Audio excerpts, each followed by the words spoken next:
সালামু আলাইকুম। যারা সাংবাদিক ইলিয়াসের ফ্যান ফলোয়ার আছেন, নিশ্চয়ই ইতিমধ্যে আপনারা অনেকে জেনেছেন, অথবা যারা জানেন নাই তারা আজকের এই ভিডিও থেকে জানতে পারবেন যে ডক্টর ইউনূস সরকারের প্রতি সাংবাদিক ইলিয়াসের বেশ কিছু ক্ষোভ ছিল। ইভেন আমাদের আইন উপদেষ্টা আসিফ নজরুলের ব্যাপারেও ওনার কিছুটা ক্ষোভ ছিল। আর ক্ষোভের মেইন কারণ ছিল যে আওয়ামী লীগ সরকার পতন হয়ে গেছে দীর্ঘ 1 বছরের অধিক সময়, কিন্তু সাংবাদিক ইলিয়াস সহ, পিনাকি সহ, কনক সারোয়ার সহ অনেকেই এখন পর্যন্ত বাংলাদেশে আসতে পারছেন না। ইভেন সরকারের সাথে পজিটিভ সম্পর্ক নাকি নেগেটিভ সেটাও হয়তোবা আমরা বাহির থেকে এতটা খোলামেলা বুঝতেছি না, বাট বুঝতেছি যে না, সরকারের অনেক কিছুতেই হয়তো তাদের সাথে কনফ্লিক্ট আছে। তো এই যে দীর্ঘদিন যাবৎ দেশে আসছেন না, এই সময়টার মধ্যে আওয়ামী লীগ যে মামলাগুলো করছে এগুলোর আসলে কার্যত এখন কোনো ভ্যালু নাই, বাট পুলিশবাদী একটা মামলা ছিল সাংবাদিক ইলিয়াসের। আপনাদের খেয়াল থাকার কথা যে পিবিআই এর তৎকালীন প্রধান বনোজ কুমার তিনি সাংবাদিক ইলিয়াসের বিরুদ্ধে ডিজিটাল নিরাপত্তা আইনে আপনার একটা মামলা দায়ের করেছিলেন। আপনাদের নিশ্চয়ই খেয়াল আছে যে এসপি বাবুলের স্ত্রী মিতু হত্যার ঘটনায় দিন শেষে এসপি বাবুল আক্তার তিনি ফেঁসে গিয়েছিলেন।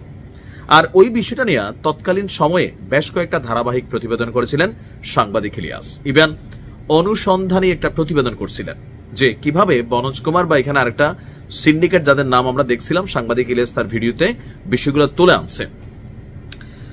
সময় টিভির একজন সাংবাদিককেও তিনি এখানে কানেক্ট করছিলেন।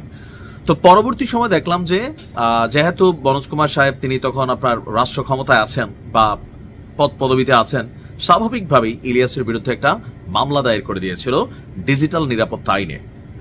এই মামলাটা ছিল সবচেয়ে স্পর্শকাতর মামলা, কারণ আওয়ামী লীগ সরকারের যে মামলাগুলো সরকার পতনের পর কোথাও না কোথাও এগুলার আর ওই রকম ভ্যালু কিন্তু নাই, কিন্তু পুলিশবাদী যে মামলাটা ছিল বনোজ কুমারের, এটা কিন্তু আসলে একটা জটিল ইস্যু ছিল। তো দীর্ঘদিন যাবৎ এই মামলাগুলোর কোনো গতি হচ্ছিল না। তো গতকালকে সেই মামলাটা নিয়ে আমরা দেখলাম যে একটা রায় হয়েছে। সাংবাদিক ইলিয়াসের বিরুদ্ধে করা বনোজ কুমার রায়ের সেই ডিজিটাল নিরাপত্তা আইনের মামলাটা খালাস করে দেওয়া হয়েছে। এখন এটাতে সুবিধা কি হয়েছে? সুবিধা এটা হয়েছে কারণ আমার কাছে মনে হয় যে সাংবাদিক ইলিয়াসের বিরুদ্ধে এখন বিএনপির একটু তো গোসাটোসা আছে, হালকা পাতলা বিভিন্ন ইস্যুতে সাংবাদিক ইলিয়াস যখন কথা বলেন, তবে পিনাকি তার থেকে একটু কমই বলেন। বিএনপির প্রতি ওনার হালকা পাতলা পজিটিভ ফিলিংসও আছে দেখছি।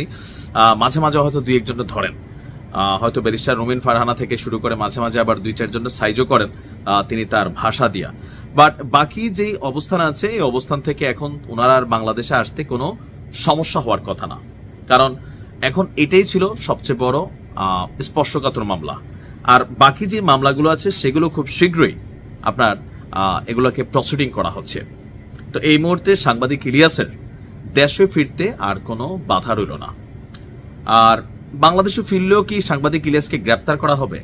আসলে বর্তমান প্রেক্ষাপটে সাংবাদিক ইলিয়াস, কনক সারোয়ার, পিনাকি তারা দেশে আসলে তাদেরকে গ্রেপ্তার করবে, অথবা যারা তারেক রহমান তিনিও দেশে আসতেছেন না, তিনি আসলে তাদেরকে গ্রেপ্তার করবে, এই বিষয়গুলা জাতি হিসাবে, জনগণ হিসাবে কারোর মধ্যে কিন্তু কাজ করে না যে জেলে নিয়ে যাবে।